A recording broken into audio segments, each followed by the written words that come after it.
Fala galera, beleza? É o Perenha do Perenha Cash. Hoje nós temos muita informação para você, mas antes de tudo, não esqueça de compartilhar nossos vídeos. Não esqueça de se inscrever no canal, porque quando você é inscrito, você tem muita informação que nós vamos estar te avisando, o sininho e tudo mais. Hoje a conversa é de pet, nós vamos falar com a Kátia, que sabe tudo. É o que hoje eu quero. Vou destrinchar para você, hein, galera. Tudo. E aí, Kátia, beleza? Beleza, tudo bem? Tudo ótimo, maravilha. Kátia, vamos começar pelo início. Você é cuiabana? Sim, sou cuiabana. Estudei aqui na Faculdade Federal, né? Fiz medicina veterinária na Universidade Federal aqui do Mato Grosso. E desde então, só trabalhando com os nossos pets. Ah, que maravilha. Tem que gostar dos bichinhos, né? É um requisito, né? É um requisito. É um dos principais requisitos, né? Eu falo que a gente tem que gostar dos animais, mas a gente tem que gostar de pessoas também, né? Porque os animais sempre chegam com as pessoas, né? Verdade, Então, verdade. É a realidade. Falar, eu gosto de gente, eu gosto de bicho, por isso que eu vou trabalhar com veterinário. Não, você tem que gostar de gente. Ele sempre vem com, né, o seu tutor, cuida dele, zela por ele. Então, essa é uma máxima, a gente sempre fala isso, né? Temos que gostar também de pessoas. E a veterinária cuida muito de pessoas também, né? Ah, é? Sim. Tem isso do outro lado? Sim, o veterinário está sempre na saúde pública, né? A gente cuida aí de animais, de zoonose, de alimentos, né? De tudo que chega na nossa mesa aí, chega pelas mãos de um veterinário. Que legal. Você falando nisso, e eu tive uma situação que eu sempre tenho. Eu pego, como que é o nome? Aquela que faz uma bolinha vermelha e começa a coçar toda vez que eu encosto numa urina de gato ou cachorro. Como que é o nome? Larva migrante. Vem da urina deles mesmo? Não. A larva migrans, ela vem das fezes, né? Ah, é? Das Eu fezes. culpando o coitado do... Não é, do número 2, então. A urina dos animais, ela pode transmitir uma doença, né, que é, sim, uma zoonose, a leptospirose, que a gente tem uma preocupação muito grande agora, né, essas enchentes lá no Rio Grande do Sul, ela é transmitida através da urina do rato, e aí os animais são suscetíveis e eles transmitem também depois de contaminados. Então é uma preocupação, né, é mais uma vez o veterinário também cuidando da saúde única.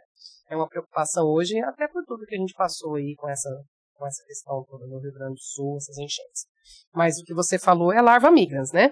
Uhum. Ela é transmitida pelas fezes, né, dos gatos, né, e que na sua fase larval, o ovo eclode e a larva entra na pele. E aí forma no subcutâneo o que a gente chama de larva migrans. Aí ele forma tipo o que a gente chamava de bicho geográfico. Como bicho geográfico. Eu acho que eu tenho os poros muito grandes, porque eu não posso ver, eu encostei e já era.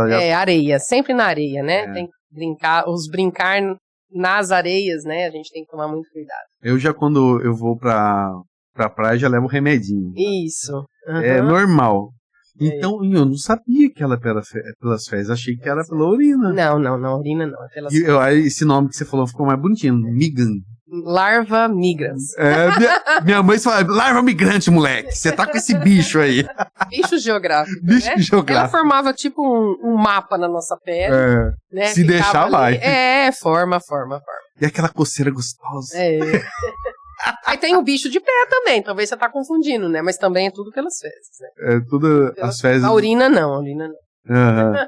O gato e o cachorro, qual deles, assim, passa mais ou é tudo igual? Não, cada um tem a sua particularidade, né? E muitas vezes eles não são tão vilãos, né? Eles são tão vítimas como nós, né? Então eles ficam doentes também. Lógico, eles não têm a larva migra. Mas eles vão desenvolver essa verminose, e aí ter a vermifugação em dia é sempre muito, né, importante. Entendi. E a sua especialidade, você tem hoje, é um laboratório, né? Você faz todos os exames, tudo. Me explica um pouquinho como que funciona. Ah, sim.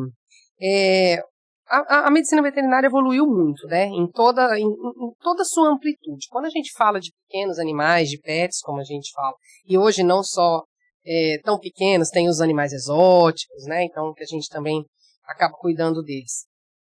no quesito de fazer o diagnóstico. Então, a gente, quando fala em diagnóstico, vai muito além só do exame de sangue. Como você mesmo falou, o exame de sangue, o exame de urina, o exame de fezes, né? Exame da pele, do pelo, né? Das secreções, tudo que mesmo a gente faz no laboratório de medicina humana, né? Um laboratório de diagnóstico, a gente faz na medicina veterinária. Tomografia, sim. Então, aí tem os diagnósticos por imagem, né? Que nós fazemos, raio-x, ultrassom, né?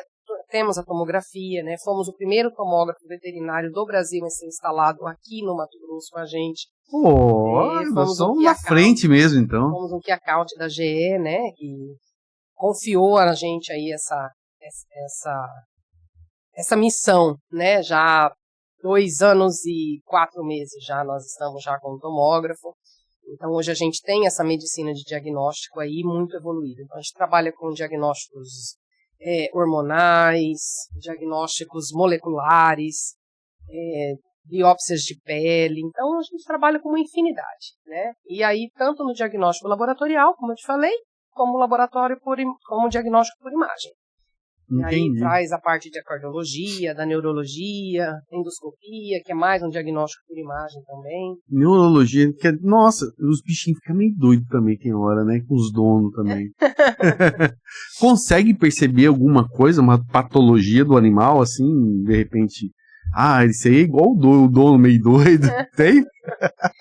Aí a gente trabalha mais com a parte de comportamento. Né? Não é tão a neurologia mesmo, Se você vê o cachorro latindo que nem um louco, você olha pro dono, ele tá gritando no celular. Olha lá, viu? Tá copiando.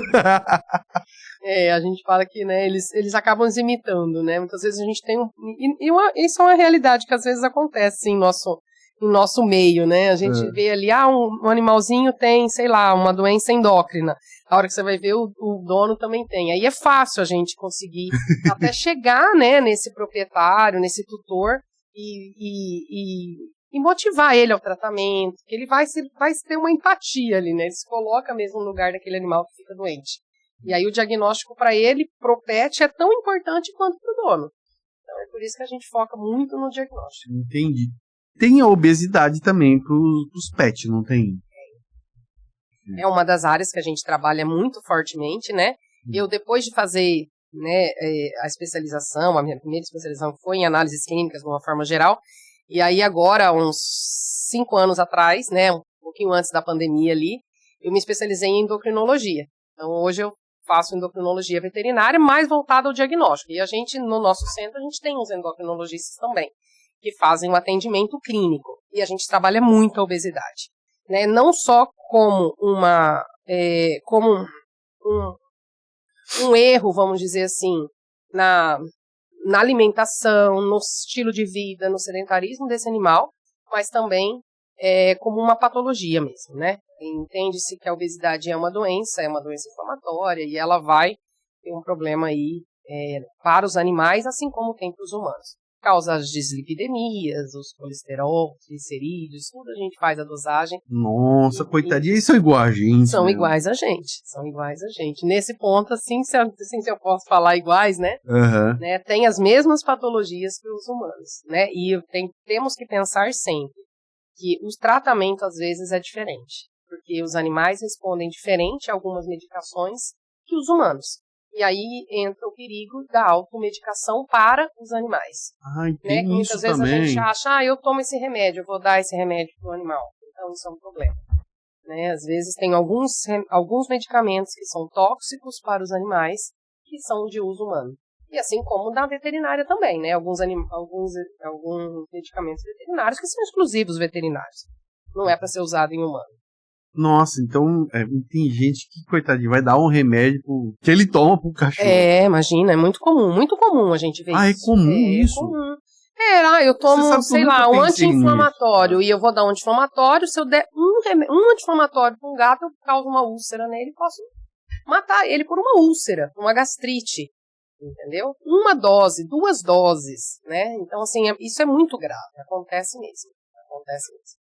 Isso é importante, viu, galera? Olha essa dica.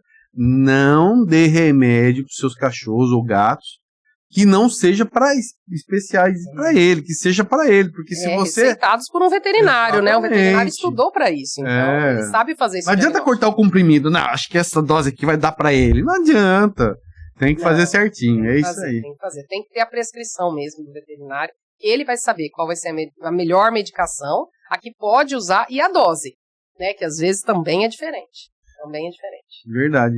E a obesidade, assim, eu não tô tirando sarro nem nada, mas às vezes você vê o cachorro gordinho e vê o dono também que tá acima do peso, né? Aí a gente vê muito o estilo de vida mesmo, né? Alimentação. Aí assim, é bom. Existe uma compulsão alimentar, né? Que pode existir no ser humano e que acaba ele levando isso pro animal. Então, ele já leva, né? Ele come um pão de queijo, ele dá o pão de queijo.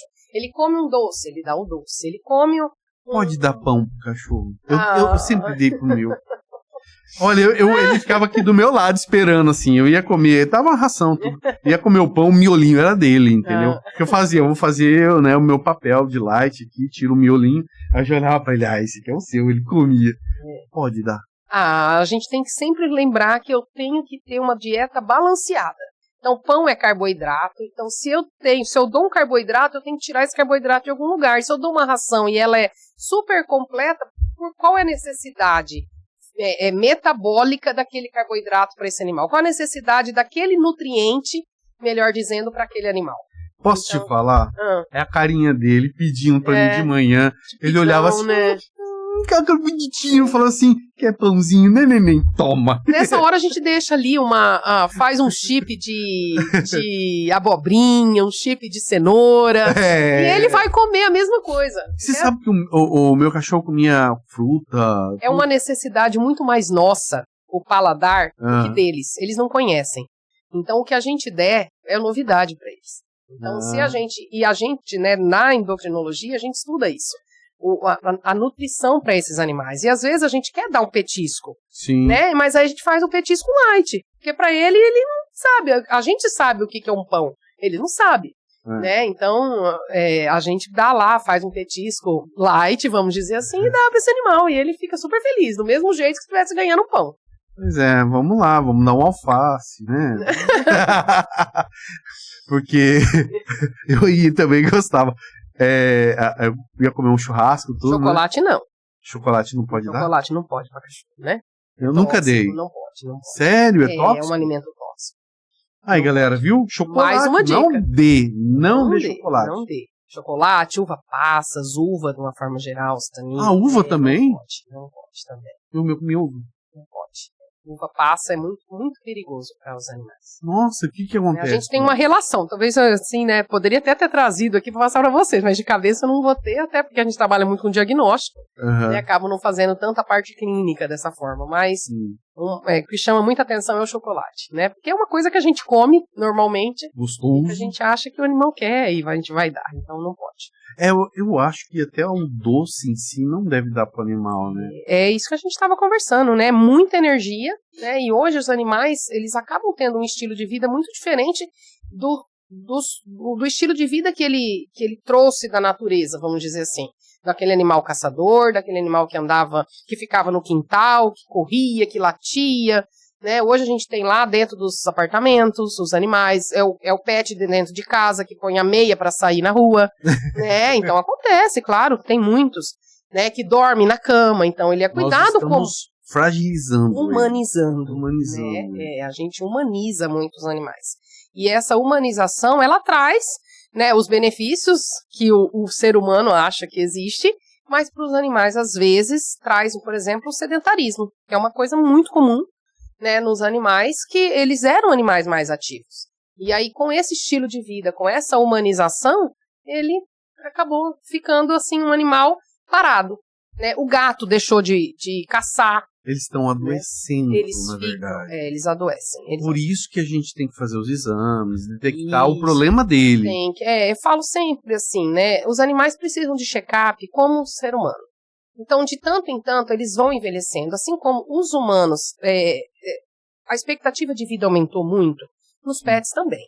Por que aumentou? Porque a gente hoje tem tratamento, a gente tem diagnóstico antes da hora. Então, a gente tem um animal com uma insuficiência cardíaca. a gente tem lá um diagnóstico dele com 2, 3 anos, ele já sabe que ele tem insuficiência cardíaca, nós vamos tratar ele vai viver com essa insuficiência cardíaca muito bem, porque ele vai ser tratado para quê? Né? Antigamente não tinha isso, não tinha esse diagnóstico.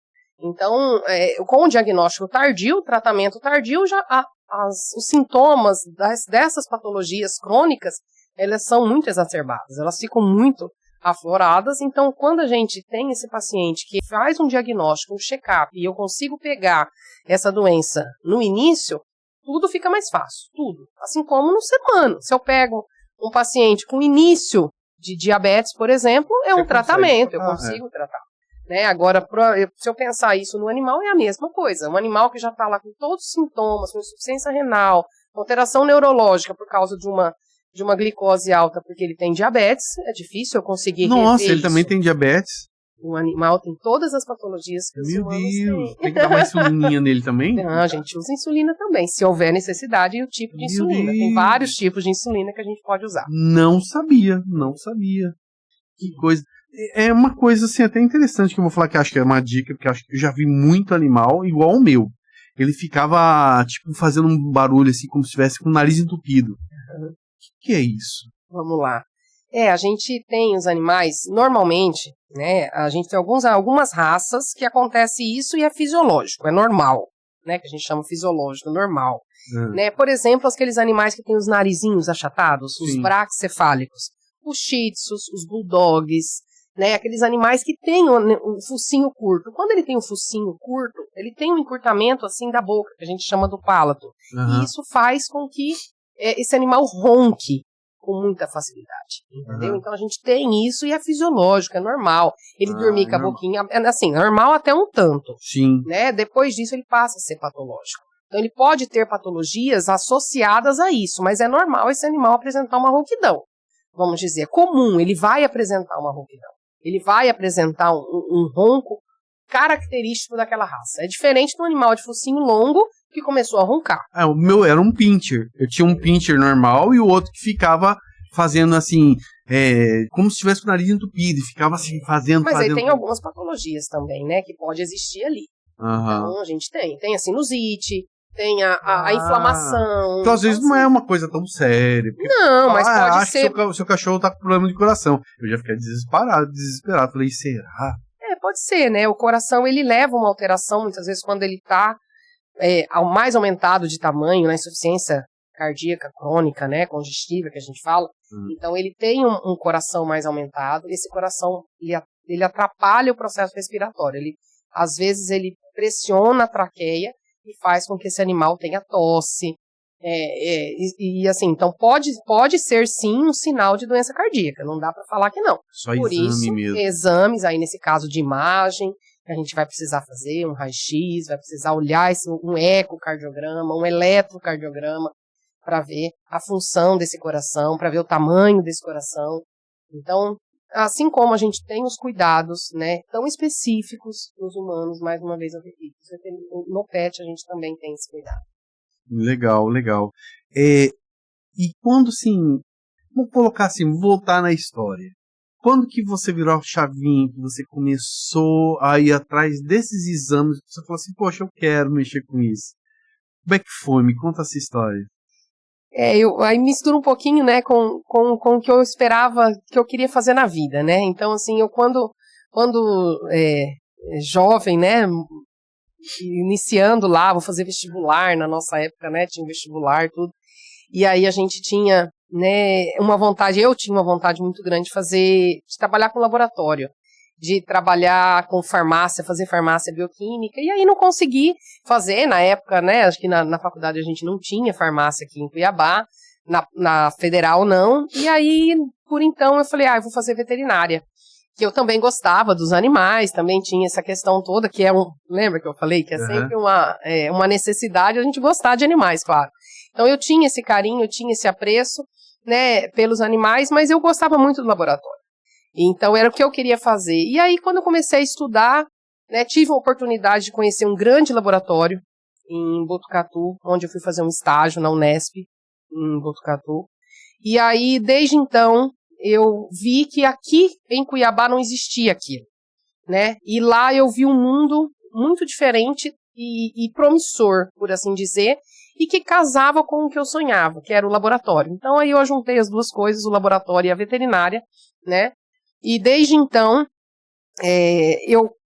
desde a época da faculdade, sempre trabalhei com diagnóstico, sempre, né, estagiei nessa área, busquei trazer essas coisas que aqui não tinha. Né, lógico, no começo a gente sempre pensava assim, isso daí não vai chegar aqui, isso demora muito, isso é muito trabalhoso, e não foi assim, né? A medicina veterinária nos últimos, 10 anos, 5 anos, ela explodiu, né? E o diagnóstico não foi diferente. Então a gente trouxe essa questão da necessidade ainda, né, lá na faculdade, aí depois como professora da universidade, né, da disciplina de laboratório, a gente via qual eram as nossas dores aqui, o que a gente não tinha aqui. Então, a gente precisava fazer um exame, a gente tinha que esperar uma semana, 10 dias, 15 dias, tinha que mandar para São Paulo, tinha que mandar por Sedex, tinha que mandar, era uma loucura, estragava, a amostra não funcionava.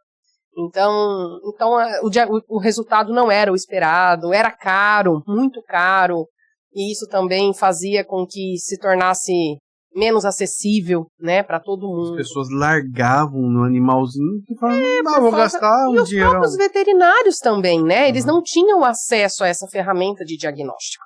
Então hoje, além do proprietário, o tutor, ele é muito influenciado pelo que o clínico passa para ele. Então, o próprio veterinário clínico, ele tem que estar antenado nesse diagnóstico. E aí cabe a nós, né, do diagnóstico, propagar essas coisas novas, isso tudo que a gente traz de novidade. Dia a dia, né, a gente busca novidade, a gente busca, né, coisas diferentes para que o diagnóstico seja mais preciso. Está ligado à tecnologia mesmo. Total. Né? São equipamentos assim, de última geração. São equipamentos de última geração, são técnicas de última geração. Né? Então, e a gente, para se tornar um laboratório de referência, como o próprio nome diz, a gente não pode fazer só o simples, a gente tem que fazer o que é diferente. Então, hoje, né, o nosso laboratório se tornou um laboratório de referência para todo o estado. A gente faz exames, né, complexos aí para todo o estado e com uma facilidade de muitas vezes 24 horas, 48 horas ter um diagnóstico. Isso é muito bom, porque você pode tratar rapidamente o seu pet, né? Trata. Porque com uma pessoa, se você demora muito para você dar o resultado do exame, você pode até errar, dar um remédio errado, algo desse tipo, e vir, né, judiado do animal que não precisava daquilo, né? Sim. Verdade. Hoje, e a gente tem algumas patologias que elas estão muito voltadas também, como a gente começou, né, nosso início da nossa conversa aqui, na saúde humana.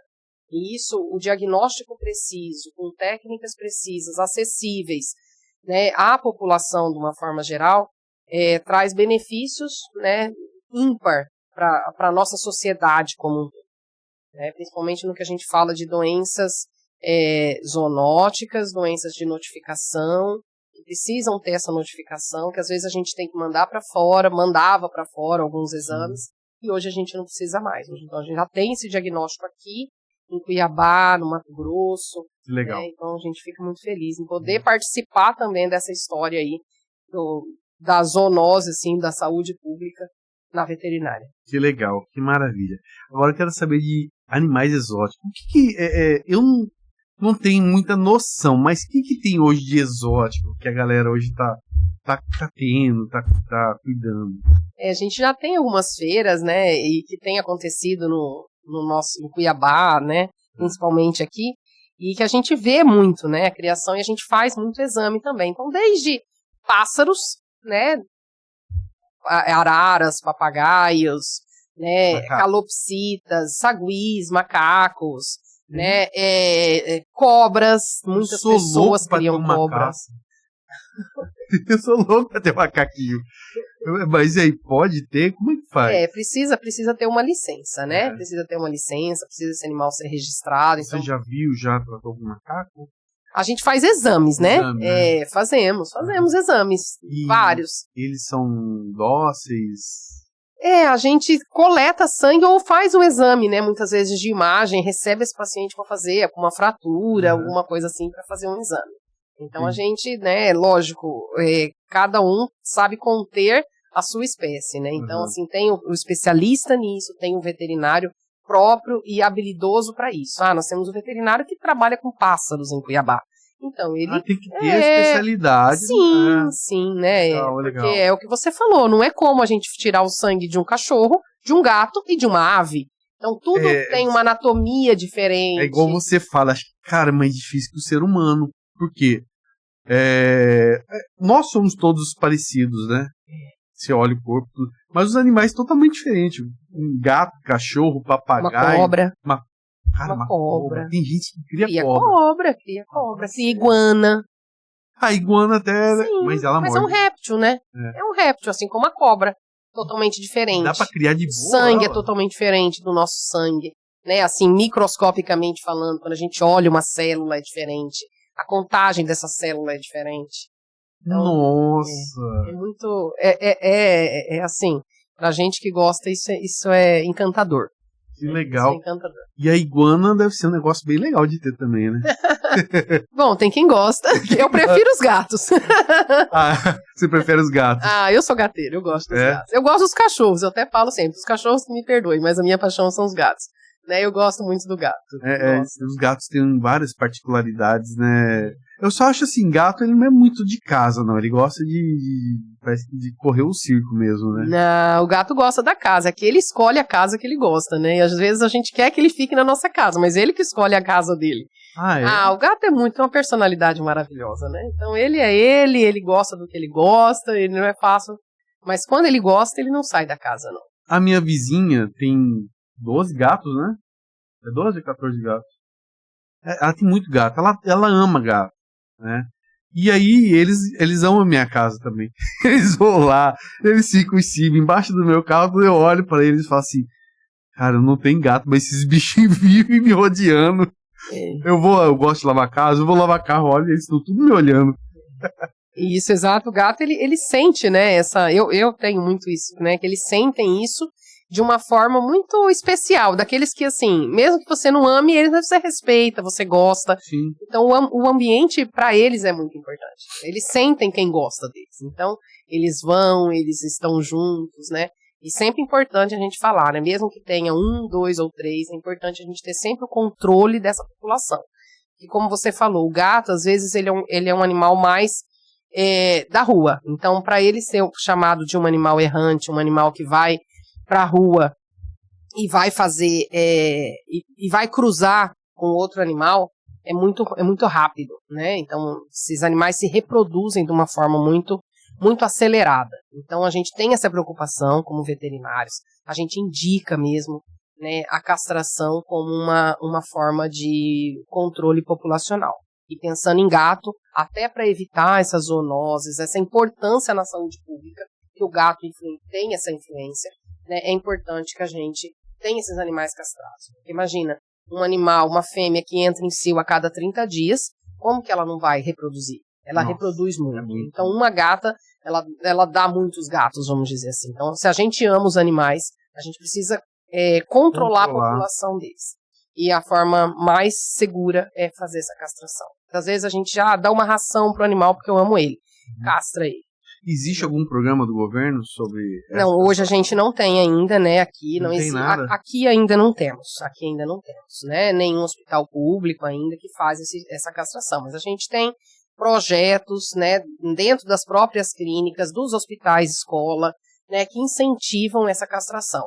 Há muitas vezes, gratuita às vezes, para alguma população específica, né, e também de uma forma mais acessível para aqueles que entendem que isso é necessário. Então, existem projetos, existem mutirão, né, que é chamado. Então, hoje a gente já tem a denominação certinho para cada...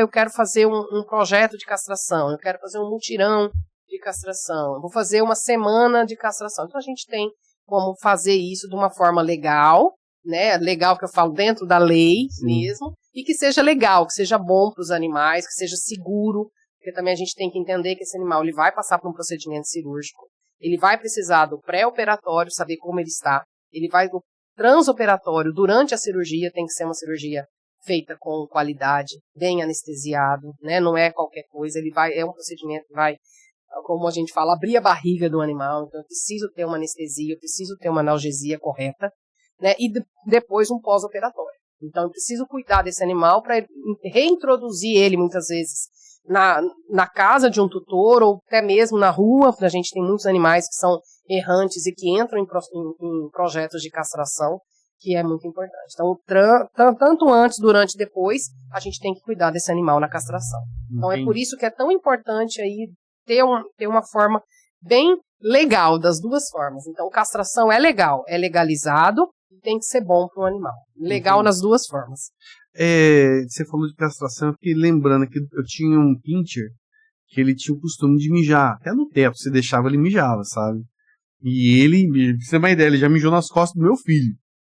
E quando você castra, ele melhora um pouquinho? Então, a gente tem essa questão, né, que os animais, eles vão... O animal, principalmente o macho, ele marca muito o território. Então, ele é marcar o território, né? É meu e eu faço xixi, ali eu deixo um feromônio, eu deixo um cheiro meu e é meu, né? Ele entende que é dele a partir do momento que ele deixa o cheiro dele ali. E isso vem, né, de toda uma descendência dos animais. Então lá, sei lá, os leões, os carnívoros de uma forma geral, os felídeos. Até os humanos antigamente. Talvez faziam isso, né? Se a gente estudar aí, né? Não vou saber. Antiguidade. Mas pode ser. Só dá o homem mijando amanhã. Essa é minha. Essa é minha. Ninguém mexe. Então, mas o ambiente, os animais fazem muito isso. Então, fazer isso numa idade onde não entrou na fase reprodutiva ainda, é muito importante também. Então, até isso, o tempo, quando eu vou fazer a castração desse animal, vai melhorar isso daí. E até o hábito, principalmente do macho, né? Que levanta a perna e vai fazendo xixi pra parede. Às vezes muda, né? Às vezes ele faz mais sentadinho. Então, relaxadinho. Exato. Pra mais não tenho mais, né? O feromônio, não preciso mais ter essa necessidade. Então, com essa questão, só que daí tem que tomar cuidado também para não infantilizar muito. Então, a gente faz muito cedo, a gente não deixa esse animal crescer, porque eu vou diminuir os hormônios que são necessários para que ele cresça. Então, tem essa também. Bem importante, né? Então a gente precisa de uma maturação desse animal. Tipo assim, peguei o cachorro, já tá novinho, já vamos castrar pra não mijar. Tem que tomar cuidado. Tem uma época certinha. E os cirurgiões vão saber sempre falar qual que é a melhor época pro cão, pro gato, pro cachorro, pro fêmea, pro macho. Né? Então cada um tem a sua época de fazer certinho. Aí os cirurgiões falam com muita... Sabe, com certeza. Sempre seguir essa orientação que é importante. A gente acha, eu vou castrar, mas tudo tem a sua hora para acontecer. Né? Por uma questão fisiológica mesmo, uma questão desse animal ter uma vida normal. Né? Senão a gente vai infantilizar muito esse animal. Você falou infantilizar. Eu percebo uma coisa, percebi que tinha um pincher, ele tinha uma personalidade extremamente forte. Entendeu? Ele era do tipo assim, se eu viajasse, ficasse uns dias fora, eu chegava em casa... Normalmente você acha que vai fazer festa, né? Ele baixava a cabeça, ele olhava feio pra mim, ou ele resmungava. Tava bravo com você porque você deixou ele. Eles querem passear. Isso. Aí depois a minha esposa pegou e falou assim, acho que ele tá muito sozinho, vamos dar um amiguinho pra ele. Foi a pior coisa que nós fizemos, botamos um outro cachorrinho junto. Cara, ele ficou mais revoltado ainda, entendeu? Aí ele ficou rabugento, aí você pegava ele assim, aí ele não gostava, parecia que ele não gostava do outro. Mas é interessante, que aí nós vamos entender que ele não queria companhia, ele queria a gente. Domínio, né? Domínio. É, incrível. A gente tem colegas que trabalham hoje muito fortemente com isso, né? Que é o pessoal do comportamento animal. Hoje nós temos especializados em comportamento. Tem, claro. Né, hoje a gente vê aí nacionalmente falando, mundialmente falando, né? O pessoal que faz esse cuidado desses animais no seu comportamento. Né? E é isso, é o comportamento dominador, é o comportamento de muitas vezes não respeitar mesmo a voz do proprietário, não ter autoridade, né, sobre aquele animal. Né? Às vezes isso acontece muito comumente quando a gente vai coletar sangue, né, que é uma rotina nossa no laboratório, de às vezes a gente até pede mesmo pro proprietário, pro tutor, dar licença, porque na presença do tutor ele fica todo bravo, ele fica todo valente, né? E a gente tira a valentia dele, alguns animais. Então a gente tem que ter Que legal. Esse cuidado aí. E às vezes não, às vezes... Aí ele olha pro dono e fala assim, ó, sou foda, não sei o quê. E fica bravo, tem né? isso, né? Ele se sente protegido ali, né? Então, quando a gente tira essa pessoa, muitas vezes, do tutor, a gente consegue. E o contrário também é verdade. Às vezes, na presença do tutor, e aí a gente precisa ter esse entendimento quando a gente vai abordar um paciente, um animal que vem coletar um sangue com a gente, e a gente cuidar disso. Ah, ele fica mais calmo ou ele fica mais agitado com você? Então, a gente tem que ter esse cuidado, né? E eu já percebi que meu cachorro, ele, além da personalidade, ele era extremamente inteligente. Eu ficava assustado de ver as coisas. Por exemplo, uma coisa que ele fazia. Se eu brigava com ele, entendeu? Aí ele ia lá pra me irritar, ele subia na minha cama, ele mijava na minha cama. Eu ficava revoltado, ele sabia que aquilo ia me deixar revoltado. E aí, antes eu ficava bravo com ele, não sei o quê. Aí depois que eu peguei uma vez ele fazendo isso, ele tava em cima da minha cama, eu olhei pra ele, ele me olhou pra mim assim, eu falei, você vai fazer isso, né? Você vai me sacanear, né? E ele ficou olhando pra mim assim, de repente começou a mijar de sacanagem, saiu correndo. Cara, ele era mala mesmo. É o medo, muitas vezes, que eles têm, né? E a forma de chamar atenção, eles estão chamando atenção. Ele me enfrentava. De chamar atenção, né? Mas ele era muito amoroso, muito legal. Ter animais é isso, né? Entender que eles têm uma personalidade, eles não precisam agir como a gente quer que eles ajam. Isso é muito real. Né? Ah, eu quero que ele faça isso. Ele é um cachorro, você é uma pessoa. Ele vai agir como um cachorro, você como uma pessoa. Né? Então, assim, temos que ter esse entendimento. É importante isso, né? E é importante a gente também entender que ele precisa respeitar. Então, ele tem uma casa e ali tem regras. E essas regras precisam ser respeitadas. E isso a gente vai educando. Como a gente educa uma criança, a gente educa um pet. Verdade, ele aprende mesmo. Ele aprende. Ele é muito inteligente, como você falou. Ele é muito inteligente. Você já viu algum assim, que você até levou um susto de tão inteligente? Ah, é incrível. Às vezes vem uma vez, duas vezes. Quando vem a terceira vez coletar sangue, ele já sabe. Ele já sabe onde ele chegou, ele já sabe que ele vai ser furado, ele já sabe, entendeu? E a verdade também, é o contrário, que a gente pensa assim, eu tenho lá um animal que veio coletar um sangue, ele sabe que ele vai ganhar um biscoitinho, ele sabe que ele vai ter uma recompensa, né? Então, trabalhar na recompensa é uma das formas que a gente tem de adestrar esse animal, né? De acalmar ele. Então, eles são muito inteligentes, eles sabem a hora que a gente chega, né? Você falando do seu cachorro, eu vejo os meus gatos, eu chego em casa, a hora que eu tô lá, entrando na garagem, às vezes os gatos estão ali fora, eles pulam, né? Às vezes o muro, é difícil mantê-los também dentro de casa, só dentro de casa, né? E às vezes eu vejo, ela já viu que a gente chegou, então a gata já sabe que a gente chega, já vai pra porta esperar a gente. Então isso acontece com todos os animais, né? Acontece mesmo. Kátia, que maravilha, eu acho que teve muita coisa legal, muita informação legal, tá? Eu quero agradecer de coração, tá? E o meu podcast está aqui, quando a gente precisar de informações, nós vamos atrás de você também, tá? Porque eu acho que, assim, é muito valoroso as pessoas que têm animal, ela também saber de tudo isso, aonde fazer, aonde correr, porque às vezes a gente fica perdido. Por mais que você fale assim, tem um monte de pet, né, um monte de loja, mas assim, é bom de saber que existe, né, esses cuidados, esses parâmetros e tudo mais. Olha, eu acho muito legal mesmo, eu agradeço de coração você ter vindo aqui. Eu que agradeço a oportunidade, né, de falar da nossa amada veterinária, dos nossos pets, né, e com muito compromisso disso mesmo, de trazer sempre a informação mais precisa, né, o diagnóstico mais preciso, de trazer essa informação para o tutor, que hoje em Cuiabá a gente tem tudo isso de uma forma muito acessível, né, para o proprietário, para esse tutor, né, e ele tem à disposição os laboratórios, tem os centros de diagnóstico, de imagem, as clínicas muito bem equipadas, né, com profissionais altamente qualificados. Então, a veterinária de Cuiabá, de uma forma geral, do Mato Grosso também, não só daqui, é uma veterinária que dá muito orgulho pra gente. Que legal. Fico muito feliz com isso. Que maravilha. Muito obrigado. E aí, galera, é o seguinte, deixe o seu recado, deixe o seu comentário, que nós vamos estar te respondendo. Pode deixar lá, viu? Não esqueça, se você tem seu pet, tem informações que você quer saber, que é importantíssimo para a sua vida, para a vida do seu pet, pode deixar que a gente vai estar respondendo isso aí com o maior carinho, tá bom? É isso aí, obrigado, Kátia. Obrigado. Valeu, galera. Então não se esqueça, de se inscrever no meu canal. É muito importante isso, tá bom? Valeu, tchau, tchau!